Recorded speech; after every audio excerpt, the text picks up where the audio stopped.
Hi అండి. Secret husband part 120. అది వాళ్ళ తాతయ్య గారి ఇంటి నుంచి వచ్చిన అత్యవసర కాల్ రాహుల్కి. రాహుల్ వెళ్ళడానికి వెనక్కి తిరిగాడు. కానీ వెళ్లే ముందు మూసి ఉన్న తలుపు వైపుకు మళ్ళీ చూడకుండా ఉండలేకపోయాడు. ఇకపై తనను చూడకూడదని పల్లవి చెప్పిన మాట నిజమేనా? ఏదేమైనా నిర్ణయం తీసుకునేది ఆమె కాదు. రాహుల్ తిరిగి ఇంటికి వచ్చేసరికి బాగా పొద్దుపోయింది. అతను లోపలికి అడుగు పెట్టగానే అక్కడంతా గందరగోళంగా ఉంది. కన్నీళ్లు దారగా కారుతూ ఉండగా లావణ్య మంచం పక్కన ముడుచుకుని కూర్చుని ఉంది. విక్రమ్ పక్కన నిలబడి ఎందుకు లావణ్య వైపుకు చూడకుండా ముఖం తిప్పుకున్నాడు. ఆ దృశ్యం చూసి రాహుల్ గుండె తరుక్కుపోయింది. అంతటి బలమైన మహిళ ఇప్పుడు ఇంత బలహీనంగా ఉంది. లావణ్యను ఓదార్చడానికి ఆమె దగ్గరికి వెళ్తూ విక్రమ్ వైపుకు చల్లగా ఒక చూపు విసిరాడు. మీరు ఈ రోజే కదా తిరిగి వచ్చారు, రెస్ట్ తీసుకోవాల్సింది పోయి ఇదేంటి? అతని మాటలు ఈ గొడవకు విక్రమే కారణమని సూచించాయి. విక్రమ్ ముఖం కఠినంగా మారింది. అతను ఎగతాళిగా నేను మీ నాన్నని, కొంచెం మర్యాద ఇవ్వు రాహుల్ అని అన్నాడు. అయితే అలా ప్రవర్తించండి. రాహుల్ వెంటనే బదులిచ్చాడు. నేనేమైనా గొడవ పడుతున్నానా? నేనేమీ అనలేదు. తానే వస్తువులు పగలగొడుతుంది. అసలు ఇక్కడ ఉండాలనే నాకు లేదు. లావణ్య ఒక్కసారిగా లేచి నిలబడి మీతో మాట్లాడడం నాకేమైనా సరదానా? తాతయ్య గారు కనుక లేకపోతే మీతో ఎప్పుడో విడాకులు తీసుకునేదాన్ని అని వాదించింది. నిన్ను నువ్వు మరీ ఎక్కువగా ఊహించుకోకు. నేను కనీసం నీకోసం నేను నీకోసం తిరిగి రాలేదు. విక్రమ్ స్పష్టంగా విసుగ్గా బదులిచ్చాడు. ఆ తర్వాత అతను రాహుల్ వైపుకు సైగ చేసి నాతో రాని అన్నాడు. అంతే. విక్రమ్ పని గది వైపుకు వెళ్ళాడు. లోపలికి వెళ్ళగానే విక్రమ్ ఒక ఫోటోను రాహుల్ మీదకి విసిరి సూటిగా విషయానికి వచ్చాడు. నువ్వు విడాకులు తీసుకున్నావని నాకు తెలుసు. రేపు నువ్వు చౌదరి కుటుంబం ఏకైక కుమార్తె అయిన ఐశ్వర్యను కలవాలని నేను కోరుకుంటున్నాను. మీ ఉద్దేశం ఏంటి? రిషి అయోమయంగా అడిగాడు. విక్రమ్ రిషి వైపుకు తీక్షణంగా చూసి నా ఉద్దేశం ఏమిటా? 2 ఏళ్లుగా పిచ్చి పిచ్చిగా తిరిగావు. ఇప్పుడు నీ సౌలభ్యం కోసం పెళ్లి చేసుకోమని స్థిరపడాల్సిన సమయం వచ్చిందని బదులిచ్చాడు. నేను సౌలభ్యం కోసం పెళ్లి చేసుకోను, రాహుల్ గట్టిగా చెప్పాడు. కొడుకు చెప్పింది వినట్టుగా విక్రమ్ ఒక సిగరెట్ వెలిగించి చౌదరి కుటుంబం యొక్క కొత్త ఇంధన ప్రాజెక్టులు మన విదేశీ మార్కెట్ వాటాను 70% పెంచుతాయి. అది నాకు చాలా నచ్చింది. ఈ పరిచయం లేని వ్యక్తితో కలవటం కేవలం ఒక లాంఛనం మాత్రమే. నీకు ఇష్టం ఉన్నా లేకపోయినా నువ్వు ఆమెను పెళ్లి చేసుకుంటున్నావు అని నొక్కి చెప్పాడు. రాహుల్ కిటికీ దగ్గరికి నడిచి సిగరెట్ పొగ బయటకు పోవడానికి దాన్ని తెరిచి కొద్దిపాటి వెటకారంతో అలాగా, నీకు అంతగా నచ్చితే మీరే ఆమెను పెళ్లి చేసుకోకూడదా? మీకు చాలా మంది ఉన్నారు కదా. విక్రమ్ కుటుంబానికి ఏమైనా మేలు చేశారా అని బదులిచ్చాడు. విక్రమ్ కోపంతో ఉక్కిరి బిక్కిరై తీవ్రంగా దగ్గాడు. కోలుకున్న తర్వాత టేబుల్ మీద పిడికిలతో గుద్ది రాహుల్, ఇది చర్చకు వచ్చే విషయం కాదు. నువ్వు ఒప్పుకోకపోతే నువ్వు ఈ కుటుంబంలో భాగం కాదు అని స్పష్టం చేశాడు. రాహుల్ విక్రమ్ వైపుకు ఉక్కులాంటి చూపు విసిరాడు. నేను కూడా మీతో చర్చించట్లేదు. నాకు గుర్తున్నంత వరకు మీకంటే నాకే ఎక్కువ వాటాలున్నాయి. నన్ను బయటకు పంపే అధికారం మీకు లేదు. నేను మీ స్థానంలో ఉంటే విదేశాల్లోనే ఉంటూ సంస్థ వ్యవహారాలను దూరంగా ఉంటాను. అర్థమైందా? విక్రమ్ కోపం ఎగతాళిగా మారింది.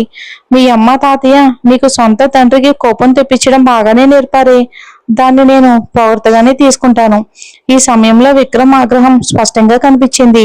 అతడు రాహుల్ వైపుకు చూపు నిలిపి విసుగ్గా నేను ఇది ఎందుకు చేస్తున్నానో నీకు అర్థం కావట్లేదు రాహుల్. ఇదంతా సంస్థ భవిష్యత్తు కోసమే. మీ అమ్మ గురించి తాతయ్య గురించి ఆలోచించు అని అడిగాడు. అతని గొంతు మొదట మెల్లగా మొదలై క్రమంగా మరింత గట్టిగా మారింది. రాహుల్ ముఖం మరింత చల్లగా మారింది. అతను విక్రమ్ కు దూరంగా నిలబడి సూటిగా మీరు నిజంగా ఇది కుటుంబ సంస్థ కోసమే చేస్తున్నారా అని అడిగాడు. విక్రమ్ ఒక క్షణం ఆశ్చర్యై అప్రయత్నంగా చూపు తిప్పుకున్నాడు. అవును, తప్పకుండా. ఇదంతా నీకోసమే. అతని కళ్ళల్లో ఒక ఎగతాళి మెరుపు మెరిసింది. అతను తన మనసు మార్చుకున్నాడు. చివరగా అతను ఓటమిని అంగీకరించినట్టుగా నిట్టూర్చి సరే నేను వెళ్తాను అన్నాడు. అతడంటే భయం. రాహుల్ ప్రవర్తనలో మార్పు గమనించిన విక్రమ్ గొంతు మెత్తబడింది. అతను ఎంతో ఆర్తిగా అన్నాడు. నువ్వు నా ఒక్కగానొక్క కొడుకువి. నేను ఏది చేసినా విక్రమ్ కుటుంబం కోసమే. ముఖ్యంగా మార్కెట్లో మన స్థానాన్ని పదిలం చేసుకోవడం కోసమే చేస్తున్నాను. అలాగే అంటూ రాహుల్ ఏమరపాటుగా బదులిచ్చాడు. విక్రమ్ తనకంటే పొడవుగా మరింత అందంగా ఉన్న తన కొడుకు వైపుకు గర్వంగా చూశాడు. అతని ముఖం మీద చేయి వేసి తట్టాలని ముందుకు చాచాడు. కానీ రాహుల్ చాలా చాకచక్యంగా పక్కకు జరిగాడు. విక్రమ్ 2 నాలుకల ధోరణి. చూసి విసుగెత్తిన రాహుల్ చల్లగా, మీకు ఏదో ముఖ్యమైన పనేమీ లేకపోతే దయచేసి ఇక్కడికి రాకండి అన్నాడు. ఆ మాటలకి విక్రమ్ మనసు చివుక్కుమంది. ఇది తన ఇల్లు కూడా, తనని ఎందుకు రావద్దని అంటారు? అతని దృష్టిలో లావణ్య సుబ్రహ్మణ్యాల ప్రభావం రాహుల్పై మరీ ఎక్కువగా పడిందని, అందుకే తండ్రిని అగౌరవపరచడానికి కూడా వెనుకాడడం లేదని అనుకున్నాడు. కానీ రాహుల్ పరిచయం లేని వ్యక్తిని కలవడానికి హాజరవడానికి ఒప్పుకున్నాడు. కాబట్టి విక్రమ్ ఆ విషయాన్ని వదిలేయాలని నిర్ణయించుకున్నాడు. సరేలే, అవసరమైతే తప్ప నేను ఇక్కడికి రాను. విదేశీ మార్కెట్లోకి కలిసి పనిచేయడానికి చౌదరి కుటుంబంతో చర్చలు జరపడంలో విక్రమ్ తల మునకలై ఉన్నాడు. అన్ని సవ్యంగా జరిగితే విక్రమ్ సంస్థపై తన పట్టును తిరిగి సంపాదించుకోవచ్చు. ఆ సమయం వచ్చినప్పుడు పల్లవితో అతనుకున్న సంబంధం దృష్ట్యా రాహుల్ తన దారికి రాక తప్పదు. తన మాట వినే వాళ్ళకే అండగా నిలబడాలని విక్రమ్ తనలో తను ఖచ్చితంగా శపథం చేసుకున్నాడు. మరుసటి రోజు ఉదయం పల్లవి నిగిత ఇంటిని శుభ్రం చేయటం మొదలుపెట్టింది. నిగిత గత రాత్రి తిరిగి రాలేదు. నిజానికి నిగిత ఇంట్లో ఉండడం చాలా అరుదు. ఒకసారి నిగిత పల్లవితో సగం తమాషాగా, ఇదే నా చివరి ఆస్తి, ఎప్పుడైనా పారిపోవాల్సి వస్తే దీన్ని అమ్మేసి డబ్బులు తీసుకుంటాను అని చెప్పింది. అందుకే ఆమె పల్లవిను ఇక్కడికి వచ్చి ఉండమని ఆహ్వానించింది. ఇది తనకు సహాయం చేయడానికి నిగిత ఎంచుకున్న మార్గం అని పల్లవికి తెలుసు. పల్లవి వేరే చోట ఉండాలనే ఆలోచనను నిగిత వ్యతిరేకించడంతో పల్లవి బయటిచ్చి అద్దె చెల్లించాలని పట్టుబట్టింది. ఒకవేళ నిగిత డబ్బులు తీసుకోవడానికి నిరాకరిస్తే తను వేరే చోటు చూసుకుంటానని స్పష్టం చేసింది. చివరికి నిగిత మెత్తబడింది. సగం అద్దె తీసుకోవడానికి పల్లవితో కలిసి ఆ ఇంట్లో ఉండడానికి ఒప్పుకుంది. పల్లవి తన సొంత ఇంటిని అమ్మే ప్రయత్నంలో ఉంది. ఇద్దరు కొనుగోలుదారులు ఆసక్తి చూపించారు. కానీ వారు చెప్పిన ధర ఆమె అంచనాలకు తగ్గట్టుగా లేదు. దాన్ని అమ్మేయాలని ఆతృత ఉన్నప్పటికీ పల్లవి తన కలల ఇంటిని తక్కువ ధరకు అమ్మాలి అనుకోలేదు. అన్నిటికంటే ముఖ్యంగా ఆమె ఆ ప్రదేశాన్ని ఎంతో జాగ్రత్తగా ఎంచుకుంది. దానికి సరైన విలువ రావాలని నమ్మింది. ఇక ఆ రోజు మధ్యాహ్నం హర్ష పల్లవికి కాల్ చేసి ఒక సహాయం అడగాలని ఉందని చెప్పాడు. అందుకే పల్లవి ముందుగానే బయటికి వెళ్లి హర్షని కలిసే ముందు హాస్పిటల్లో ఉన్న సుబ్రహ్మణ్యం గారిని చూడాలని నిర్ణయించుకుంది. సుబ్రహ్మణ్యం గారి ఆరోగ్యం క్షీణిస్తూ ఉండడంతో ఆయన చాలా కాలంగా హాస్పిటల్లోనే ఉంటున్నారు. పల్లవిని చూడగానే సుబ్రహ్మణ్యం గారి ముఖం వెలిగిపోయింది. ఆయన ఆత్రంగా, ఒంటరిగా, ఎందుకు వచ్చావు తల్లి, రాహుల్ ఎక్కడా అని అడిగారు. పల్లవి వెంటనే ఏదో ఒక సాకు చెప్పాలని తన బుర్రకు పదును పెట్టింది. ఈ మధ్య పనిలో తల మునకలై ఉన్నాడు. నిజానికి రాహుల్తో ఇబ్బందికరమైన పరిస్థితులు ఎదుర్కోకుండా ఉండడానికి అతను ఆఫీసులో ఉండే సమయాన్ని ఆమె ఉద్దేశపూర్వకంగానే ఎంచుకుంది. ఇక ఆయనతో కాసేపు మాట్లాడిన తర్వాత పల్లవి జాగ్రత్తగా ఒక సున్నితమైన అంశాన్ని ప్రస్తావించింది. ఒకవేళ నేను రాహుల్ విడిపోతే మీరు బాధపడతారా? దానికి ఆయన కనుబొమ్మలు ముడిచారు. వాడు నిన్నేమైనా ఇబ్బంది పెడుతున్నాడా? లేదు లేదు, మీ స్పందన ఎలా ఉంటుందో తెలుసుకోవాలి అని అడిగానంతే. విడాకుల గురించి సుబ్రహ్మణ్యం గారికి ఎలా చెప్పాలా అని పల్లవి ఆలోచిస్తుంది. ఆ నిజాన్ని ఆయన నుండి ఎప్పటికీ దాచలేదు కదా, మరి ఎప్పటికైనా తెలుస్తుంది. రాహుల్తో అనవసరమైన సంబంధం పెట్టుకోకుండా ఉండడానికి వీలైనంత తొందరగా సుబ్రహ్మణ్యం గారికి చెప్పడమే మంచిదని ఆమె అనుకుంది. మొదట సుబ్రహ్మణ్యం గారు దీని గురించి తెలిసి బాధపడవచ్చు. కానీ చివరికి తన నిర్ణయాన్ని అర్థం చేసుకుంటారని పల్లవికి ఖచ్చితంగా నమ్మకం ఉంది ఆయన మీద. అయితే తన గర్భస్రావం గురించి ఆయనకు చెప్పకూడదని నిర్ణయించుకుంది. అతని ప్రస్తుత పరిస్థితిలో ఆ వార్తను తట్టుకోలేడని ఆమె భయం. ప్రస్తుతానికి విడాకులకు మరింత సరైన కారణం ఆలోచించాలి. ఆవేశపడకమ్మా. మీకు రిషికి మధ్య ఏమైనా అబద్ధాలు ఉంటే వాటిని తొందరగా పరిష్కరించుకోవాలి. తర్వాత పశ్చాత్తాపడి లాభం లేదు. పల్లవికి మాటలు రాలేదు. ఆమె మనసులో ఏదో ఉందని గ్రహించిన ఆయన, పల్లవి, నువ్వు అనుకున్న దానికంటే నేను ఎక్కువగా తట్టుకోగలను. నిన్ను ఏదైనా బాధిస్తూ ఉంటే నాతో చెప్పు తల్లి, నేను నీకు సహాయం చేయడానికి ప్రయత్నిస్తాను అని కొనసాగించారు. పల్లవి కళ్ళల్లో నీళ్లు తిరిగాయి. ఆమె మెల్లిగా తన ముఖాన్ని ఆయన చేతి వెనుక భాగంలో ఆనించి, నేను బానే ఉన్నాను, మీరు చాలా కాలం ప్రశాంతంగా సంతోషంగా జీవించాలి అనేదే నా కోరిక అని హామీ ఇచ్చింది. సుబ్రహ్మణ్యం గారు ఆప్యాయంగా నవ్వారు. ప్రతి ఒక్కరి జీవితంలో పశ్చాత్తాపాలు ఉంటాయి. నన్ను తక్కువ అంచనా వేయకు. నువ్వు అనుకున్న దానికంటే నేను చాలా బలంగా ఉన్నాను.